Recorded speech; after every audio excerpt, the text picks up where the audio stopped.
folks, happy Friday. I hope that you had a great day yesterday. Thanks to all of those who joined me on our Zoom meeting today. I'm glad we were able to get together and see one another. Wonderful. I've missed you a lot. So today's activity, you're going to be creating a book snap for the book that you're reading. Now, a book snap is just a way for people to discuss the text that they're reading in a way that just shows their understanding of it, and you can share it on social media.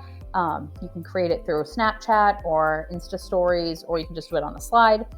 Here's a video of me screencasting it to you so that you can take a look and find out what it's all about. Hiya folks, I'm going to talk to you a little bit about book snaps, which is our assignment for today. So what I want you to do, it's a way of talking about the things that you're reading through social media or just different ways to share it. So you're going to choose a page from the book that you're reading or the book that you just finished reading and tell your audience what you're thinking about it. Please ignore all of my tabs up here. So these are some examples of someone posting on social media. You can do it through Snapchat. You can do it through an Insta story. Either one, just save it to your memories, take a screenshot of it, send it off to me. So I want you to choose a particularly interesting or rich moment in your text.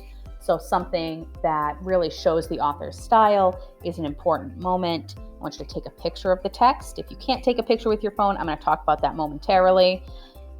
Type in some kind of annotation, so something that made you think. So identify some figurative language. Why is this part interesting? Is the author using some really great sensory detail? Is there something showing the dialect of the characters in it? You can add color using the sliding bar by drawing. Show you that momentarily. Add stickers, bitmojis, emojis, those kind of things.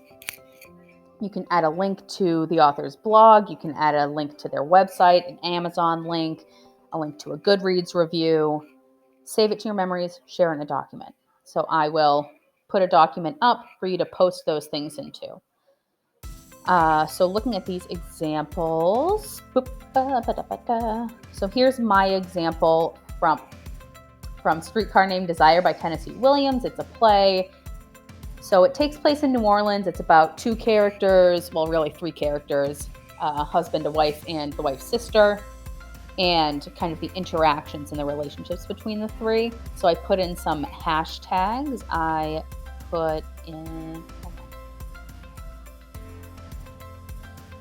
in questionable relationship because it's a questionable relationship. NOLA literature because it takes place in New Orleans. Jazz inlet because they have a lot of references to jazz music in there. And then I highlighted some of the sensory images that he used. He talks about the low-tone clarinet. He talks about what their apartment looks like, the rickety stairs. Stella slips. Her eyes are glistening. So it's very specific. I added a bitmoji of myself. And then the name of the text and the author's name, and then I also have an allusion down here that he used. So those are some things that you can include in there. It can just be other things. It can just be a reaction to it. So why is this piece of the text important? So, Miss Kelly, what do I do if I don't have Snapchat or Instagram? That's okay. We can do it in a slide as well. So here's an example that I made in a slide. This is from The Train is Still Being Held, the book that I just finished reading last week by Ismay Williams. So I chose a page and I point out a couple of different figurative language things that the author used in here. So she uses a simile. I put a picture there of some lips because the character is talking about the chocolate looking like lips.